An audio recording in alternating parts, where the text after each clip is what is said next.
शुभम गुप्ता जी जबलपुर से। राधे। राधे राधे महाराज जी, नाम जप या प्रार्थना करते समय क्या आंखें बंद करके ध्यान करना श्रेष्ठ है या खुली आंखें रखकर साक्षात विग्रह जी का दर्शन करते हुए रूप को वो वो तो आपका जैसी सुविधा पड़े, आंख बंद करके ध्यान करो या आंख खोल करके ध्यान करो, तो जैसे सुविधा पड़े।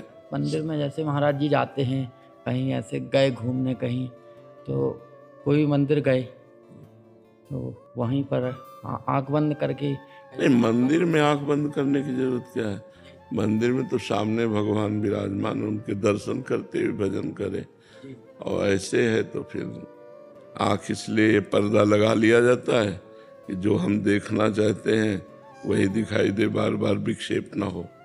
जैसे अब खोला तो कई रूप दिखाई दिए और पर्दा डाल दिया तो जो हम सोच रहे हैं वही हमें से दिखाई दे रहा है, इसलिए आंखों में पर्दा डाल दिया है। ये पर्दा है, पर्दा डाल दिया गया। भगवान के सामने तो आंखें खोल के बात करनी चाहिए। संस्कृति दुबे जी। राधा वल्लभ श्री हरिवंश महाराज जी, संग और कुसंग धार्मिक रूप में अंतर कैसे होते हैं? जब कोई भक्त किसी कुसंग में फंस जाए तो भक्त को कैसे पता चलेगा? कुसंग और संग का सीधा सरल पहचान है, जिस वस्तु, व्यक्ति, स्थान के संग से हमारा भजन छूट जाए, हम में काम क्रोध की वृत्तियां बढ़ने लगे, हम में गंदी बात बढ़ने लगे, वो कुसंग है। बिल्कुल सरल भाषा में बता रहे। जिस वस्तु के खाने से, जिस दृश्य के देखने से, जिस व्यक्ति के संग से, जिस स्थान में जाने से हमारा भजन छूट जाए, हमारे अंदर गंदी बात आने लगे, हमारे संग गंदी क्रियाएं होने लगे, वो कुसंग है। और जिसके संग से भगवान का भजन बढ़ने लगे, हमारी इंद्रियां संयम में हो, हृदय आनंदित होने लगे, संसार से मन हटने लगे, वो सत्संग है। वो संग है जो धर्मयुक्त है और वो कुसंग है। समझ गए बात? जाके संग कुमति मति उपजय, करत भजन में भंग, तजोरि मन हरि विमुखन को संग। जिससे हमारा भजन छूटे, जिससे हमारी सात्विक प्रवृत्तियां नष्ट हो जाए, जिससे हमारे आचरण गंदे होने लगे, हमारा मन गंदा होने लगे, वो वस्तु, व्यक्ति, स्थान त्याज्य है। वही भगवान की माया के द्वारा कुसंग की रचना की गई है, ऐसा समझना चाहिए। वो कोई भी हो। जाके संग कुमति मति उपजय, करत भजन में भंग, ये कुसंग है। जिसके संग से भजन छूटे वो कुसंग, और जिसके संग से भजन बने वही सत्संग, वही वस्तु, वही स्थान, वही व्यक्ति का हमें बार बार सेवन करना चाहिए, जिसके संग से भजन बने। महाराज जी, इसमें एक भागवती जो मार्ग है, इसमें जैसे नए नए चलना शुरू हुए, बाहर से आए, अभी क्या हुआ कि विपरीत शरीर वालों का संग हो गया। अभी तो अच्छा लग रहा है कि दोनों बढ़िया वृंदावन जा रहे हैं और फिर नाम जप कर रहे हैं, पर बाद में धीरे धीरे, क्योंकि वृत्तियां काबू में नहीं है, बाद में फिर महाराज जी कुसंग का रूप धारण कर लेती हैं। ऐसा देखो, काम, क्रोध, लोभ, मोह, मद, मत्सर, ये 6 दोष हैं जो जीव को पतन के मार्ग में ले जाते हैं। इससे साधक कैसे बचे महाराज जी? अब वही बताया ना कि जिस वस्तु, व्यक्ति, स्थान के संग से हमारा भजन छूटे, हमारे गंदे आचरण बनने लगे, हमारा मन गंदा होने लगे। चूंकि क्या होता है, इन अवस्थाओं में, जैसे भजन मार्ग में चल रहे और साल भर से संयम में है, मन को एक जलन होती है, उसको भोग चाहिए। खुली बात समझो, मन को विषय चाहिए। अब कोई विपरीत शरीर वाला पुरुष को स्त्री मिल गया या स्त्री को पुरुष शरीर वाला मिल गया और दोनों साधक हैं, दोनों संयम में चल रहे हैं, पर दोनों का जे भी मिलन हुआ वो हमारा तुम्हारा पूर्व का संयोग है और फिर वो गलत आचरण शुरू हो जाते हैं। तो हमें लगता है कि इसीलिए गुरु आज्ञा में रहना अनिवार्य है, गुरुजनों की आज्ञा में रह करके कि अगर ऐसा है कि भगवान का हमारा आपका संयोग है तो चलो गुरु जी के पास और उनसे हाँ करवा दो। तब तो गुरु से चल तो भाग जाएगा, फिर कोई साथ थोड़ी आएगा। फिर ऐसे क्या है कि मीठी मीठी बातें करके हम लोग आपस में भ्रष्ट हो जाते हैं, और फिर जब साल 6 महीना बाद कटुता पैदा होती तो फिर अलग अलग होके एक दूसरे की निंदा करने लगे। फिर साल 6 महीना रहे तो फिर वो याद आने लगता है विषय सेवन, जहाँ विषय सेवन याद आया फिर वो काम जगा, फिर दूसरा कोई मिल गया, फिर भ्रष्ट हो गया। ऐसे जन्म के जन्म हम गंवाते चले आ रहे हैं।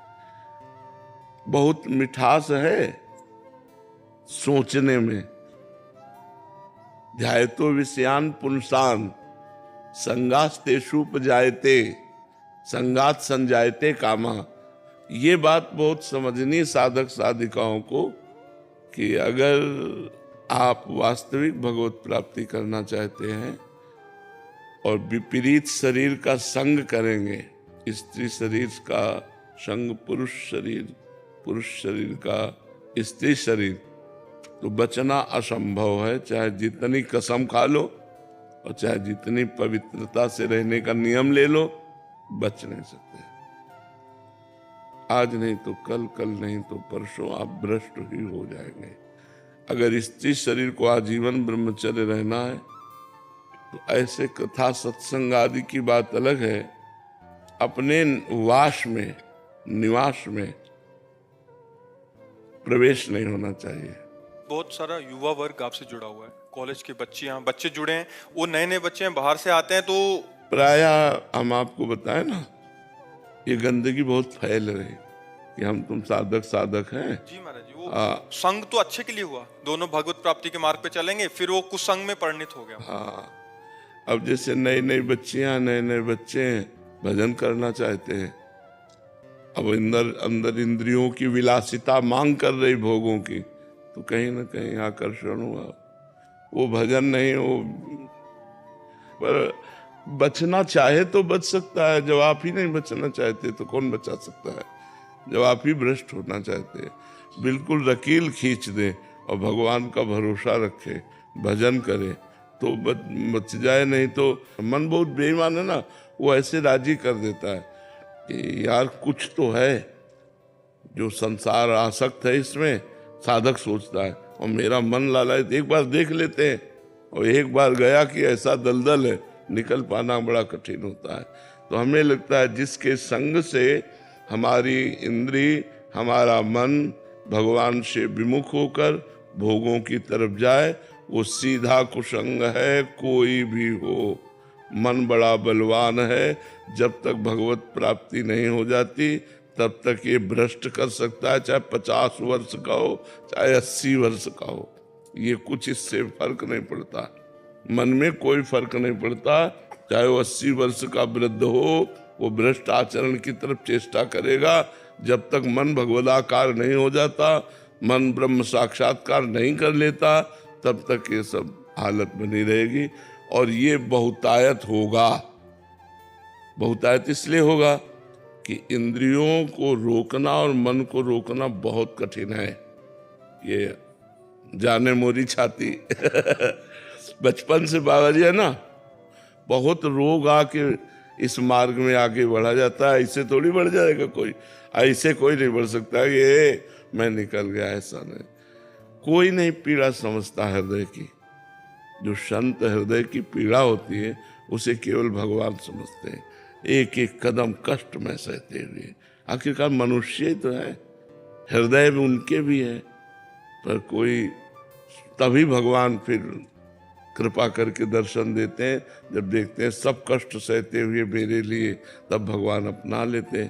तो कष्ट सहकर चलना एक चढ़ाई पे चलना है, और फिसलना बहुत आराम से है। तो फिसलने के तो बहुत चांस है और चढ़ने के बहुत कम चांस है। चढ़ने में थोड़ा फिसलने के तो गली गली चांस हैं, चाहे जहां फिसल जाओ, लेकिन चढ़ने के बहुत कम चांस है। तो अपने को बचाना चाहिए।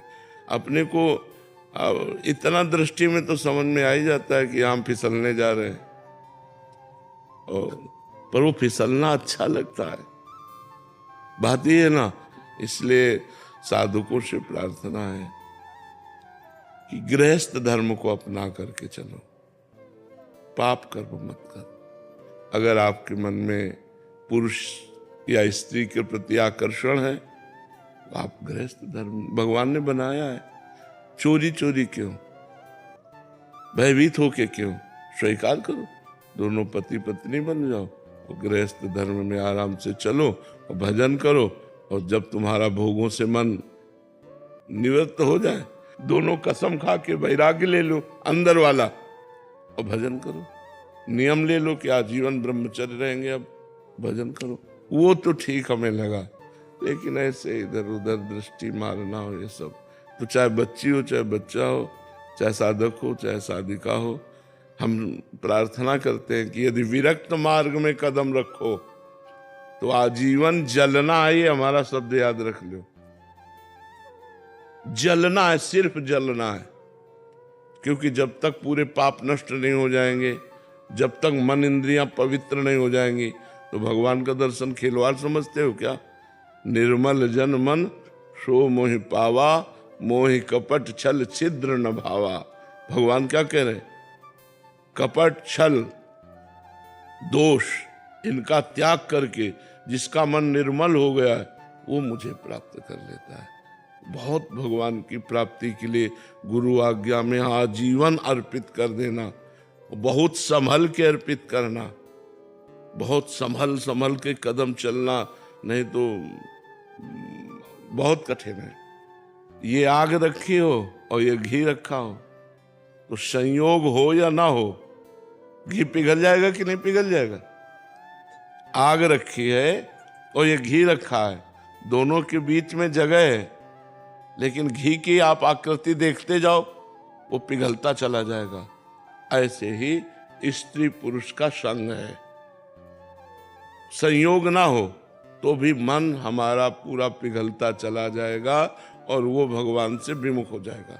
कोई भी हो, भगवान की ये माया का खेल ऐसा रचना रची गई है कि स्त्री का आकर्षण पुरुष की तरफ, पुरुष का आकर्षण स्त्री की तरफ, और इसी को सुख माना गया सबसे बड़ा। अब देखो ना संसार में तो साधक साधिका और पूरे जीवन को जब भगवान में अर्पित करते हैं तब भगवान को प्राप्त होते हैं। तो ऐसे आचरणों में ना फंसो, शुद्ध भगवत मार्ग अपनाओ, चाहे गृहस्थ में चाहे विरक्त में। कि न गृहस्थ के हुए और न विरक्त के हुए तो अपना जीवन बर्बाद हो जाएगा। फिर व्यभिचार से ठीक नहीं रहता, पर है बहुत बलवान। ये ऐसा मत समझो कि मतलब बड़े बड़े ज्ञानियों को भी भ्रष्ट कर दे भगवान की ऐसी दुरंत माया है। इसलिए हमें लगता है अगर थोड़ा भी गड़बड़ी हो तो गृहस्थ में चलना चाहिए। विरक्त तो बनने का अधिकार उसी को जो मर गया। जीवित मर जाए उलट आप में समाए, यह दिलगिरी है। मन मार्या तन बस में कीन्हा, हुआ भरम सब दूर। बाहर से कछु दिखत नाही, अंदर चमके नूर। आपो त्याग जगत में बैठे, नहीं किसी से काम। उनमें तो कछु अंतर नहीं, संत कहो चाहे राम। वो बात बहुत अलग है, तो बहुत संभल के चले। नहीं आए थे हरिभजनन का, औंटे लाख कपास। एक उदाहरण में बताते हैं, एक कंचन एक कामिनी, ये लांबी तलवार। आए थे हरिभजन का और बीचे लीनी मार, बीच में ही काट के गिरा दिया। तो बहुत संभल के चला जाए तो ठीक है। सुरम्या शर्मा जी। राधे राधे। राधे राधे महाराज जी। महाराज जी, वर्तमान समय में प्रशासनिक जो सेवाएं देख रहे हैं उनके लिए आपका क्या संदेश है, जो प्रशासनिक सेवाएं देखते हैं? हमारी तो यही प्रार्थना है कि आपको भारत सरकार ने जो पेमेंट निश्चित की है उससे अपने जीवन को व्यवहार में जो खर्चा है, जो परिवार का पोषण है, उससे अपने जीवन को पुष्ट करें। घूस या किसी भी तरह से प्रलोभन में फंसकर अन्य धन को स्वीकार ना करें, क्योंकि उससे अधर्म हो जाएगा।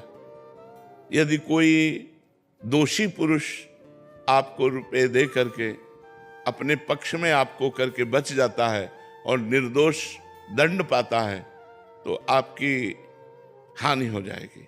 वो रुपए आपके परिवार को बुद्धिहीन करेगा, क्लेश और अशांति पैदा करेगा और आप दुखी हो जाएंगे। यदि आप अपनी सेवा को धर्म मानकर, राष्ट्र सेवा मानकर, भगवत पूजा मानकर करें और जो पेमेंट मिलती है उसी से गुजारा करें, घूस या किसी भी तरह का प्रलोभन न रखें तो और नाम जप करें, तो इसी से आपको भगवत प्राप्ति हो जाएगी। क्योंकि राष्ट्र सेवा का एक अंग आपको मिला है। आप किसी भी डिपार्टमेंट में हो, राष्ट्र सेवा भगवान की सेवा है। जब राष्ट्र की बात आती है तो वो भगवान होता है। राष्ट्र हमारे लिए भगवान है। तो हम डॉक्टर हैं या मास्टर हैं या पुलिसमैन हैं या कोई भी है या आर्मी है, हम सब राष्ट्र सेवा में लगे हैं, सब राष्ट्र सेवा के अंतर्गत है। तो जो भारत सरकार ने हमारी फीस निश्चित कर दी है कि तुम्हें प्रति महीने इतनी पेमेंट मिलेगी, हमको चाहिए अपने पेमेंट से गुजारा करना, नमक रोटी खा के, भले साइकिल से चलना पड़े, लेकिन धर्म विरुद्ध हम बिल्कुल आचरण नहीं कर सकते। दोषी को कभी हम बख्श नहीं सकते और निर्दोष को कभी आँच नहीं आने देंगे। अगर ऐसी वृत्ति रखी जाए तो हमें लगता है वो सेवा भगवान की प्राप्ति का हेतु हो जाएगी। हमें जैसा कल एक वकील साहब आए थे, हाई कोर्ट में कहीं सेवाएं देते हैं, कि मैंने भी यही जो आपका ये वचन था ये बोले कि अरे इतने से फिर गुजारा नहीं होगा, मतलब फिर मतलब दिक्कत आ जाएगी घर चलाने में। मतलब वो उसके बाद भी वो कह रहे थे कि हम धर्म पूर्वक चलने का प्रयास कर रहे हैं, बट उतना तो करना पड़ेगा उतने, क्योंकि वासनाएं इतनी बढ़ गई हैं, आवश्यकताएं इतनी बढ़ा ली गई हैं कि अब उनके लिए हमको विलासिता के लिए अधिक धन चाहिए। तो अगर अधार्मिक पुरुषों के द्वारा दिया हुआ धन और हम उससे विलासिता, तो यहाँ गुजारा कर लो जैसे कर लो, फिर नरक में गुजारा अच्छे से होगा। कह रहे जब धन दिखता है ना कि इतना दे रहा है तो फिर वो वृत्ति बिगड़ जाती है। तो फिर आगे उसका परिणाम भी तो देखना चाहिए। मछली जो है वो केवल चारा देखती है और लपक के पकड़ लेती है, कांटा उसमें होता है और कांटे में फंस के अपनी जान गंवा देती है। चारे के लोभ में उसको कांटा नहीं दिखाई देता, वो कांटा सर्वनाश कर देगा, वो परिवार की बुद्धि भ्रष्ट कर देगा, तुम्हारी बुद्धि भ्रष्ट कर देगा। आखिरी परिणाम विनाश ही होगा। लिख लो, अधर्म के द्वारा किए हुए कार्यों का परिणाम विनाश होता है और धर्म के द्वारा किए हुए कार्य वर्तमान में दुखद हो सकते हैं, लेकिन परिणाम में वो सुख प्रदान करने वाले होते हैं। अधर्म के द्वारा किए हुए कार्य वर्तमान में सुखद दिखाई दे सकते हैं, लेकिन परिणाम उनका दुख होगा। पक्का समझ लो, शास्त्रीय सिद्धांत है, भागवतिक सिद्धांत है, इसमें कोई गुंजाइश नहीं है। आप ये देखते हैं, कहने की बात नहीं है कि चंद रुपए के घूस के प्रलोभन में कई अफसर, मतलब उनको अपमानित करके उनको कार में बैठाला गया। उनकी पढ़ाई, उनके माता पिता का गर्व, उनके रिश्ते नातेदारों का गर्व सब मिट्टी में मिल गया चंद रुपए के घूस में। वर्तमान में अगर हम प्रलोभन ना करें और धर्म पूर्वक चलें तो गौरव है, उसमें गौरव है। और धर्म पूर्वक ना चल करके आज नहीं तो कल हम अधर्म में पकड़े जाएंगे। 100 चोरी नहीं खुली तो 101 एक के ऊपर बड़ो खुल जाएगी। 100 तक भगवान ने शिशुपाल से कहा हम चुप है, 100 के ऊपर बढ़ोगे तो हम सुदर्शन चक्र का प्रयोग कर देंगे। और जहां सुदर्शन चक्र प्रयोग हुआ और किसी के दर्शन में वो आ गई घूस, तो पकड़े गए, आप गए। तो इसीलिए अधर्म का तो हमें लगता है बिल्कुल नहीं। प्रशासनिक कार्यों का जो आपको जिम्मेवारी मिली है वो बहुत बड़ी जिम्मेवारी है, हमारे समाज की बहुत बड़ी सेवा है। अधार्मिक लोगों को दंड प्रदान करना और धार्मिक लोगों की रक्षा करना, निर्दोष लोगों को सुख प्रदान करना, दोषियों को दंड के द्वारा सुधारना। ये अगर इसमें हम प्रलोभन और भय का त्याग करके, तो यही हमारी भगवान की पूजा बन जाएगी। तो भगवान की कृपा से बात बैठती दिमाग में, नहीं तो धर्म भूल जाते। ठीक बात है, वो वकील ठीक कह रहे थे। मतलब अच्छे हो, सुनते हैं आपको, पर कह रहे मतलब फिर वृत्ति चेंज हो जाती है। दिवंश महाराज जी, विरह की अग्नि को शांत कैसे किया जाए जब जिया नहीं जाए तो? ऐसी विरह अभी नहीं है, नहीं प्रश्न ही नहीं होता। जब ऐसी विरह पैदा होती, जिया नहीं जाता, तो उसमें कहा भी नहीं जाता, उसमें कहा नहीं। वो तो आह है अंदर की, जैसे दिल को कोई मसला करे। शायद इसको ही इश्क कहते हो, जैसे कोई दिल को मसला करे। उर्दू में प्रेम को इश्क कहते हैं, वो भी शायद ऐसा बोल रहा है, क्योंकि अनिर्वचनीयम प्रेम स्वरूपम। प्रेम ऐसा होता है कि जब अपने हृदय में अपने प्रीतम के मिलन की चाह लगती है, तो उस चाह को इतना गुप्त रखता है प्रेमी कि वो भी न जान जाए जिसके लिए हम चाह करते हैं। फिर प्रश्न कैसे बन सकता है कि विरह को कैसे सहा जाए? गलत बात। कहीं न कहीं अहंकार इसमें अपनी सपोर्टता चाहता है कि मैं भगवत विरह में जलने वाली हूँ, कि मैं भगवत प्रेमी हूँ। गलत। विरही प्रश्न नहीं करता, विरही छुपाता है विरह को। अगर हा कृष्ण कह के रो रहा, अचानक कोई आ गया तो वो एकदम साफ, आप हा कृष्ण कह के रो रहे थे, हाँ आज पेट में पीड़ा थी इसलिए। वो ये नहीं कहेगा कि कृष्ण प्रेम में मैं रो रहा था, ऐसा नहीं। गलत। मतलब आप यहाँ जहाँ प्रश्न कर रहे हैं, ये शुद्ध अध्यात्म की जगह है, तो आपके मंगल के लिए, आपका प्रेम वास्तविक विरह में बदल जाए, इसके लिए आपको सपोर्ट करते हैं कि आप ऐसा प्रश्न मत कीजिए, आप ऐसी बात मत कीजिए, नाम जप कीजिए।